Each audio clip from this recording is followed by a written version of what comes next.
It's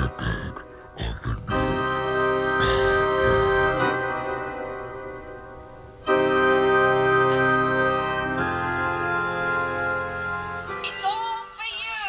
Stop! Stop!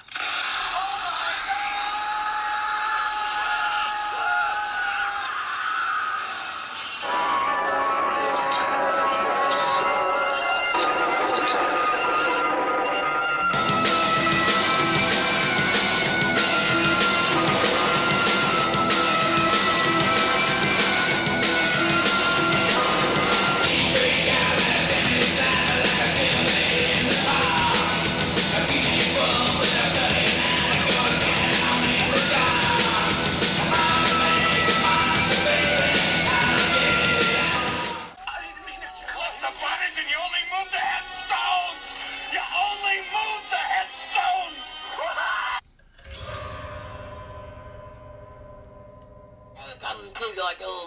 What's up, everybody? I'm Reggae Mortis. And I'm here with Boris Lagosa. Yes, you just put the gun to your forehead and pull the trigger. I didn't mean to call you Meatloaf, Jack! A werewolf drinking a pina colada at Trader Vic's. His hair was perfect.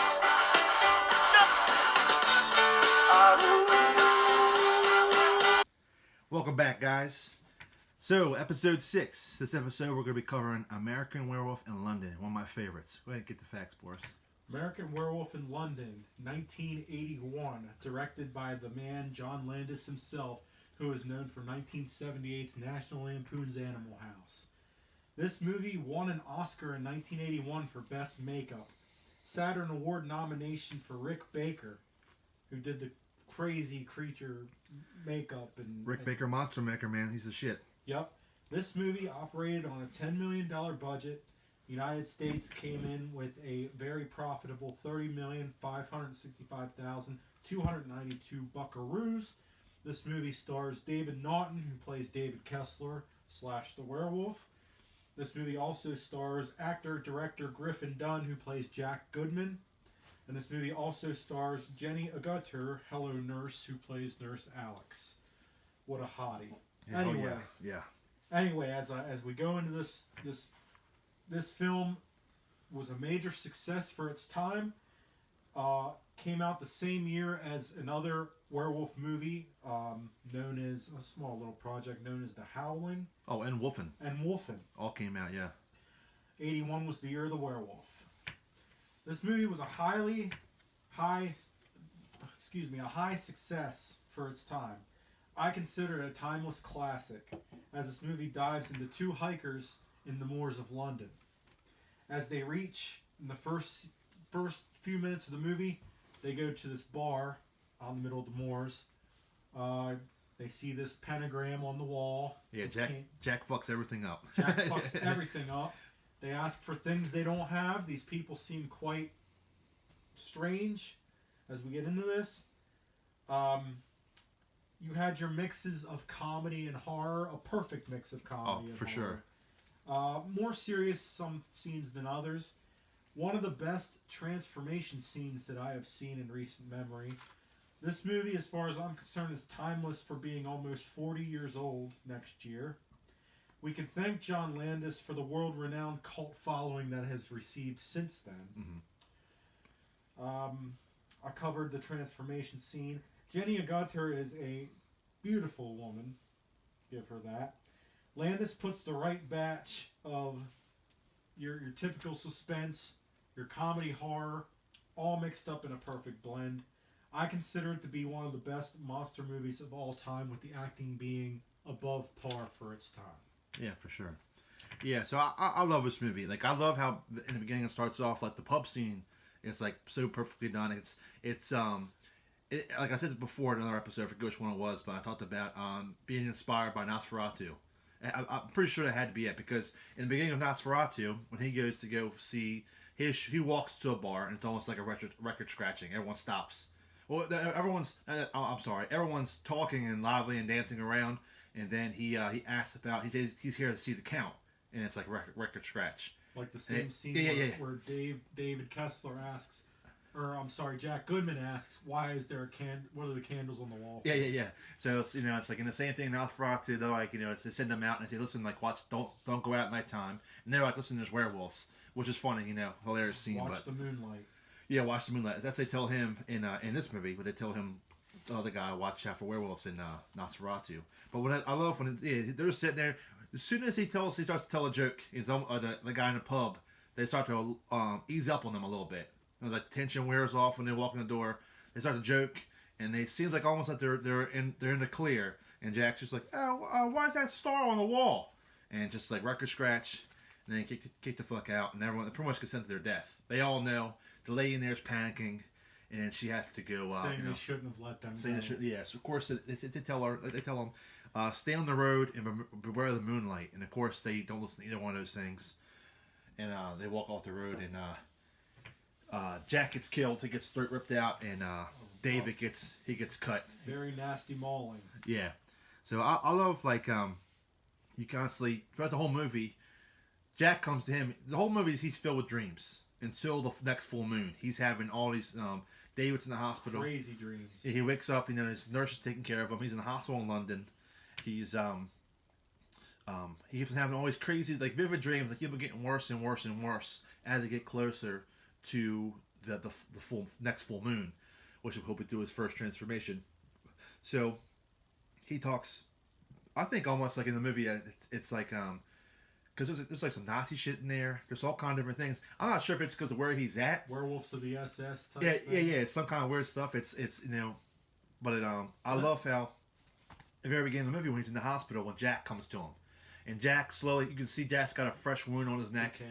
He comes, tells him he's like giggling to himself, tells about his own funeral, how everyone came and this girl cried, and ends up leaving the funeral and hooking up with some guy he knew. And I love how Jack's character, he continues to come back, and he keeps on warning. Decaying. Yeah, every time he comes back, he's more and more decayed. And then by the end of the movie, he's like a straight up puppet.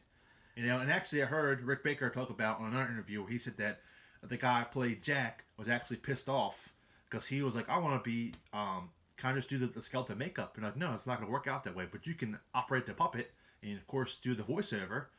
And he was like, I think it's going to make me look cheesy. He was worried about how it's going to make him look. But he said, no, I'm telling you, this is going to be a classic. This is going to be a good scene. For its time, it definitely made its mark. I mean, Rick Baker did a phenomenal job in the creature makeup in this film. And Griffin Dunne shined as Jack Goodman. He's been in a lot of other films, hence the cult following movie After Hours in 1985. He's been in some decent movies, and he's turned out to be a decent director. But I'm glad that scene definitely worked out in the whole favor of the production team. Yeah, I love how, because like, he shows up, he's like, listen, like you need to he's like, you got bit by, we got attacked by a werewolf. I died, you lived, so that werewolf is dead, so you're the only living member of that werewolf's bloodline, so you have to die, so you have to commit suicide or you're going to kill again. So that's his whole premise. And then the story kicks off. He ends up hooking up with the nurse, goes and moves in with her, and Jack keeps coming back more and more decayed. Listen, like, this is what's going to happen. And it's like, there's so much comedy in the movie. Like, just after he goes and turns over and you see all the victims, they continue to follow him. Almost they're stuck in limbo, for eternity until he's dead. So there's a lot of, like, I love, like, just put the gun to your head and pull the trigger. The movie theater scene's like my favorite scene in the whole movie. Where they're all having a conversation, all dead, are all theater. Yeah, the porn theater, which is crazy. We talked about this before. Sorry about that. I got drinking beer. When they talk about in the movies where they, this movie I think was okay, but it didn't have this issue. But they always try to throw tits and ass are always extra, in movies. It's always gets someone's attention. But the original script was written. He's supposed to be in a cartoon theater watching cartoons and had that transformation. He's supposed to slaughter people while cartoons are playing in the background because the writer thought it would be funny. But it's like, no, we'll switch it around. We'll make it a porn theater in was it Piccadilly Square? What that shit's called? Piccadilly Square. That's it. Yeah. So yeah, but yeah, it's just there's so much great shit about this movie, and just like the whole like Rick Baker's like on point because he didn't really do a whole lot before that. He did a few movies before that. But this movie really picked up. He did end up doing he ended up working on Star Wars. I think he ended up working on Star Wars. He did Henry and Henderson's. He did all these famous like makeup, movies. But this one, they're like, he talked about how they were pissed off because they gave him the smallest budget to make this monster, and he spent like almost half the budget on hair. So we want all this hair for you because you ever seen a wolf? It's covered in fucking hair. It has to have hair, And like he said, like, when you see the thing running, it's literally just it's him in the back of it controlling it with his hand controlling the mouth and sliding it on a trolley. And it's just really just a front end thing and just slowly moving the legs. It's just he built this whole animatronics thing when he was just doing makeup. So it's pretty incredible.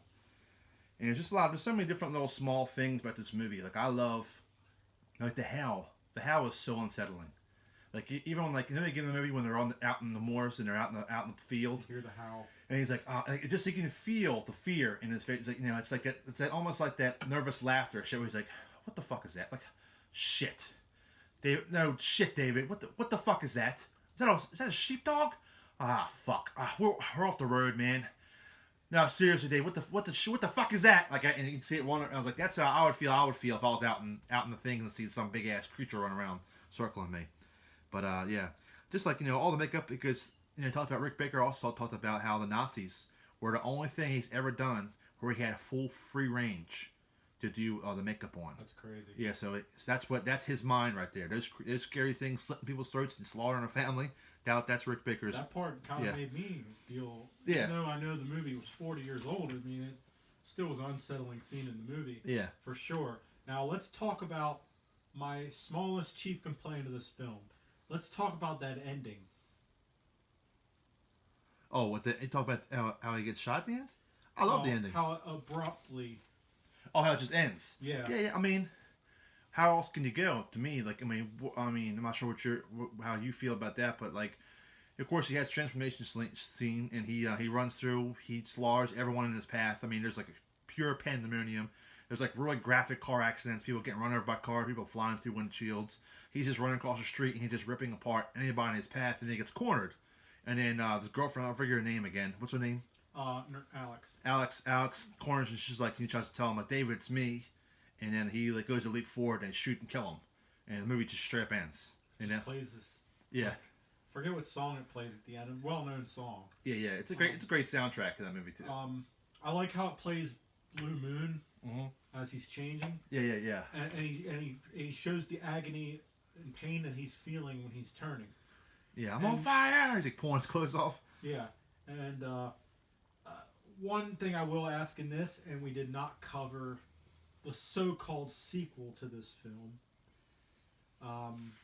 which we chose not to cover that, because I really don't consider this film to be a direct sequel to American Werewolf in London, and you know which one I'm talking about. American Werewolf. Oh, Paris. Yeah. Run. That's always usually we cover the whole series. The reason why Rig and I chose not to cover Paris because I don't think it was a complete direct Blood Brothers sequel. Of London. I think that was more of a spoof or a spin-off. Yeah. I don't think. Yeah, I think it was. Yeah, that was something like that. So we didn't mean to misinform if we chose not to do that because. Like the other movies we've done before that were trilogies or sequels were because they were direct bloodlines to each other. Yeah. Paris was not, to me, a direct bloodline, and Rig agrees with what I'm saying, too. Yeah, for sure. But I do think that if a director chooses to redo this movie, I think this is one of those ones that should live and let live and leave it alone. Yeah. I don't think a director can replicate what John Landis has done with this film and the cult following that it has. I think this is one of the ones that they need to live and let live and just let it alone. Yeah, there's just too many I know there's definitely some good writing these days, but this movie this has so many, like you said before, has the perfect amount of comedy and horror in it, and just perfect amount of gore, almost it's so balanced how in the beginning of the movie the most creepiest part of the movie is when they're in the moors and they're in the field and you don't see it, you just hear it. You just hear that thing. That fear, fear. Yeah, exactly. When you're just almost just walking, it's circling them constantly. It's that thing of not seeing it and all of a sudden just one quick like that, and Jack's dead. Correct. But of course, you see at the end too. But it's just like less is more. But then you have the complete opposite of that transformation scene, where you see everything. You see the hands becoming claws, stretching Special out. effects were amazing in this too. Yeah, for 1981, that's insane. I mean, when I said timeless earlier, that's how I feel about the special effects. It almost still can compete with some things now. To the CGIs that they try and do now. Yeah, CGI is just like unless they have unless their budget is through the roof, CGI is not going to be it just doesn't have I mean I've seen some really good CGI. I'll tell you about some good CGI. There's maybe we'll have to cover one day, but I'm not going to say anything besides that it has good CGI. Is what the fuck's that movie called? Taking a Deborah Logan. Yeah, Taking a Deborah Logan. There's one scene of CGI in Taking a Deborah Logan, which was oh my god, it blew me away how well it was done. That's definitely a movie we should cover. We should definitely cover that. Yeah, that's a great film. I'm not even gonna say it's a B film, it's just like an indie film, I guess. But an indie film that's quite surprising how good it is. Yeah, exactly. Yeah, hell of a story, hell of a write up. But this movie has so many good lines in it. It's like the whole the movie theater scene when they're all going back and forth, and when he's just I love this part. And he's just Jack's got so many good lines. Jack's just a hilarious character. It's all hooking up with the nurse, and he walks in and closes. He goes to the bathroom, and Jack's standing behind him, half rotted away. It's like, "Hi, David." He's behind him, and I like when he's just you ever talk to a corpse? It's boring. It's just I'm surrounded by dead. The dead everywhere I go. I'm just the undead is everywhere, and I love the politeness of the Brits. How they're just when he's in the theater, and the three bums are I think you should call Pete. They're all telling me how he should kill himself. They're all going through this whole. They're being so polite about it. Yeah, I love how the guy he's Jack's will you guys knock it off? He happens to be a friend of mine, and one guy he goes, gentlemen, please. He's look, he wants him to speak while he's ripped and shred. It's one of his freshest kills. It's this guy's here. He was like the last kill. Yeah. He's the guy that gets killed in the subway. In the subway, yeah. Which every time I go to New York, I go into the subway. I always think that scene, that movie. And every time I go into a pub, I think of that scene too. That pub scene makes me want to drink a beer. That's why I'm drinking a beer right now. Well, if I ever see a pentagram in a pub, though, I know to stay the fuck out. Well, I know. Well, I would know to stay in and not ask them about it, so I don't get the boot. But don't ask for tea in a pub like that. Only spirits. Yeah. Yeah, we have spirits and ale, or whatever the hell she says to her. Spirits and beer. They come in because they're cold, Come out like a bunch of Yankees walking in there asking for fucking tea. Which I probably, if they're even cold, I guess you ask for tea. But yeah, that's a great film, man. Which I think all that shit that's so good about it.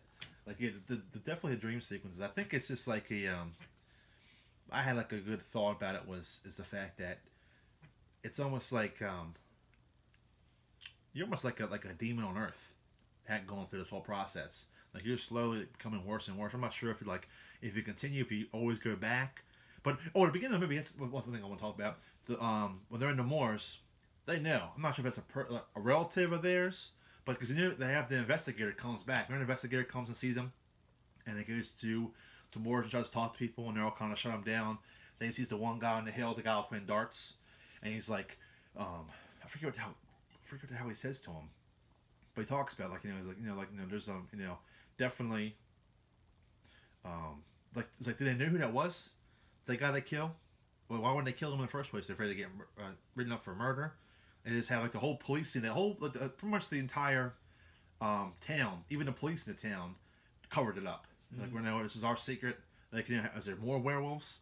That's the only way I can think of a sequel would become. But he was the last bloodline, or was he? Because you don't see no one disappears when he changes. When he dies, you don't see anyone come back because he's dead. But is that the end of him? That's the only thing they could do with a sequel. But I don't want to see a sequel. I don't want to see a remake. I think it's just one of those things that's just perfect as it is. We saw what happened with Pet Sematary. Complete dumpster fire. Yeah, man. Yeah, this is just a great film, man. One of those things should not be touched. Oh, another great line. I love when he says to him. He says, "I am a what the fuck's he say? I am a result of your carnivorous lunar activities. That's one of my favorite lines in any movies. Yeah, that one guy, the very polite British man in the movie theater.